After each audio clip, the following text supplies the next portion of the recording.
Bau pelik, bunyi tapak kaki di koridor. Makhluk suruhan warden ganggu pelajar asrama. Hai, kembali lagi bersama saya di OK Channel.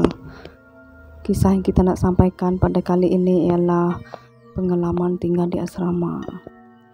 Pengalaman tinggal di asrama memberi berbagai memori berharga, termasuk kisah-kisah pelik dan seram yang sering dikaitkan dengan asrama.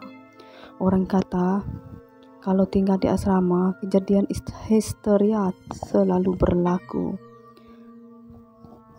Itu sebelum terdengar bunyi perkara pelik di bilik kosong ketika banyak pelajar balik kampung. Ia seolah-olah sudah menjadi satu perkara biasa untuk berhadapan dengan situasi seram di asrama, sehingga timbul berbagai kisah dan kejadian yang boleh dikatakan pelik tetapi benar. Itu juga yang terjadi kepada Muhammad Fitri. Kejadian menimpanya masih mampu membuat bulu roma meremang setiap kali terkenang kejadian misteri di asrama. Fitri memberitahu kisah seram pula menyelubungi dirinya apabila dia bertukar ke sekolah di sebuah luar bandar di Kedah. Pada awalnya, pada kata Fitri, semuanya berjalan seperti biasa. Malah dia beruntung kerana mendapat rakan-rakan seasrama yang sekepala. Imbau Fitri, kisah seram menimpa dirinya bermula apabila rakan-rakan sebiliknya meminta dia berpindah katil. Meskipun warden asrama telah menetapkan dia menggunakan katil di bahagian bawah.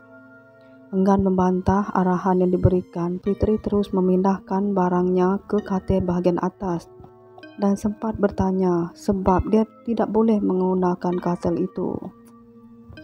Dalam kepala saya ketika itu dah ada macam-macam persoalan, tetapi kerana tidak mahu bersoal balas dengan rakan sebilik, saya turutkan sahaja ceritanya. Bulu romanya terus menegak apabila salah seorang penghuni dom, iaitu Am, memberitahu katil itu mengeluarkan bunyi bising memandangkan terdapat loceng yang diikat pada tiang katil. Katanya lagi, warden asrama yang mengikat loceng itu dengan alasan untuk memberitahu bila mereka seharusnya perlu masuk tidur. Saya mula merasa pelik, bagaimana warden akan membunyikan loceng itu? Tetapi saya cuba buat tak tahu saja dan menganggap mereka cuba kenakan saya, katanya. Sangkaan Fitri meleset apabila pada hari sama selepas solat maghrib, dia mula menerima gangguan selepas enggan mengikut rakan-rakannya ke dewan makan. Selepas pulang dari surau kerana ingin menukar kain pelikat yang dipakainya. Sebaik sahaja sampai ke bilik, Fitri memberitahu dia terdengar bunyi tapak kaki kanak-kanak sedang berlari keluar koridor. Namun sangkanya ia anak kepada warden. Dalam masa cuba positifkan diri, tiba-tiba ada satu bau yang sangat pelik dan saya tertanya-tanya dari mana datangnya bau tersebut. Selepas tukar seluar, saya terus keluar dari ke dewan makan sebelum rakan-rakan lain menegur wajah saya nampak pucat. Saya terus menceritakan apa yang berlaku kepada mereka. Reaksi rakan-rakan kata Fitri terus berubah. Dan salah seorang daripada mereka, iaitu Syafiq, tiba-tiba mengatakan dia tak tahu ada orang baru dan meminta kami semua untuk tidur berlonggok di atas lantai pada malam itu. Menyedari ada sesuatu yang tidak kena, Fitri memberi cadangan agar memaklumkan perkara itu kepada warden. Namun mereka memberitahu ia perkara sia-sia dan hanya menitipkan pesan berbunyi, kelakuan baik maka baiklah segalanya. Bukan sahaja mereka, saya sendiri pun tak faham dengan perasaan warden itu. Tapi malam itu memang kami tidur beramai-ramai dan Syafiq meminta saya tidur di tengah-tengah. Buat saya bertambah seram apabila Syafiq turut menghulurkan buku surah Yasin dan meminta saya membaca apa sahaja surah yang saya hafal dan faham maksudnya, katanya. Ketika itu, katanya, jam sudah menunjuk pukul 12.40 tengah malam. Namun loceng itu masih belum mengeluarkan bunyi dan bertanyakan mengenai loceng itu tidak dijawab oleh rakan-rakannya. Sebaliknya, Am menutup semua tingkap di dalam bilik tersebut, kecuali yang terletak di katilnya dibiarkan terbuka. Namun loceng yang terikat di katil itu masih belum mengeluarkan bunyi. Pelik dengan situasi itu, kata Fitri. Am bertanya kepada Asrama ada membawa barang berat seperti yang boleh menjaga dan melindunginya. Saya rasa tak pula bawa apa-apa barang kecuali sebatang jarum lama pemberian nenek yang disimpan dalam kotak pensil. Am mula merasa sesuatu tak kena dalam mereka membuat andaian mengenai jarum itu. Tiba-tiba loceng berkenaan berbunyi nyaring dan Am meminta saya pejamkan mata sekiranya ternampak sebarang kelibat. Kami semua terus baring dan saya menghadap ke kiri. Saya rasa seperti ada sesuatu yang merenung kami.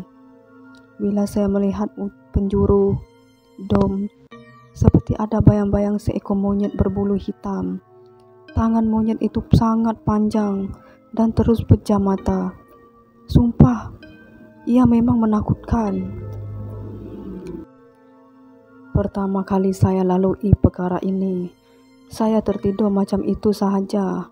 Apabila pagi, semua buat macam biasa, seperti tiada apa-apa berlaku. Saya tetap tanya pada Am, benda apa yang saya nampak semalam, dan terkejut dengan jawapan yang diberikan. Katanya, Am memberitahu benda dilihat itu adalah yang dilepas oleh warden untuk mengawasi pelajar asrama. Dalam keadaan tidak sehat selepas pengalaman ngeri itu, Fitri memberitahu rakan-rakannya bimbang akan dirinya dan bertanya sama ada dia berada dalam keadaan baik. Ini karena, kata Fitri, sebelum ini belum pernah berlaku makhluk itu memunculkan diri. Tapi apa yang berlaku pada malam itu agak pelik apabila ia seperti mencari sesuatu. Safik memberitahu cubaan halau benda itu tidak pernah berjaya karena akan ada saja halangan. Lebih menyeramkan, ia seperti tahu niat kita untuk menghalaunya. Mungkin ini tempat asal dia, ceritanya. Tidak mahu menunggu lama, Fitri segera menelepon bapaknya dan menceritakan semua kejadian itu. Dan bapak berjanji akan datang ke sekolah bersama seorang rakannya untuk menyelesaikan masalah yang berlaku. Tapi belum sempat ayah saya datang, warden memanggil saya dan meminta saya berpindah keluar dari asrama atau bertukar sekolah dan tidak memberikan alasan mengapa saya perlu buat demikian. Sehingga ke hari ini saya masih tertanya-tanya mengapa dia berasa seperti saya seolah-olah halangan di asrama. Walaupun peristiwa itu telah lama berlaku, ia masih segar dalam ingatan, ujarnya. Oke korang, itu dia kisah seram yang tak menyeramkan dari saya. Semoga anda semua terhibur. Jangan lupa like, komen, subscribe dan tekan butang loceng untuk mensupportkan channel saya. Bye bye.